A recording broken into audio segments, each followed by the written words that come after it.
Кыргыз Республикасынын энергетика министри Талайбек Ибраев 7-8 июль күндөрү Баткен облусуна жумушчу сапар менен келди.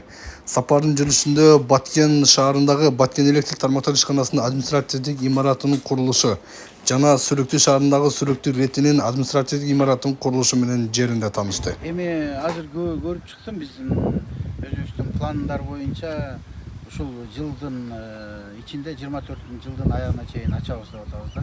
Азыр эми өзүлөрү пландаштырып атат, ошо 1-сентябрга деп. Мен 1-сентябрга стройканын көлөмүн көрүп, мен 1-сентябрга жетишпейт го деген ойдомун. Бирок 1-сентябрга 31-августка жетишип калса жакшы болмок да. Бирок өзүбүздүн капиталдык курулушту пландаганда бул 31-чи, то есть ошо 24-жылдын аягына чейин ишке киргизишибиз керек да.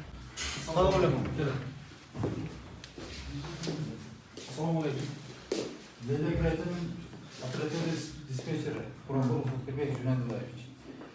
Bizde ahval tinç, arada uçurlar yok. Bardaq Leylek reyti boyunca elektrik jardımdan 10 ahvalda işlep turarız. 6 участкабыз бар. Бардық машол планы заявкалар менен ремонт бар.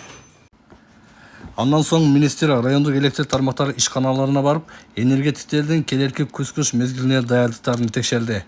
Кесиптештер менен биргеликте жыйын өткөргөн министр күз-кыш мезгилинде электр энергиясы менен элди сапаттуу камсыз кылуу боюнча бир канча тапшырмаларды койду.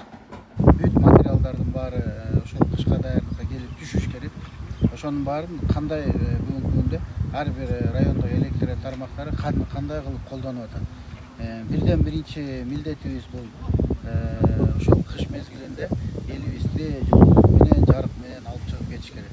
Ошого өз убагында тетиктерди жеткирип берүү биринчи маселебиз.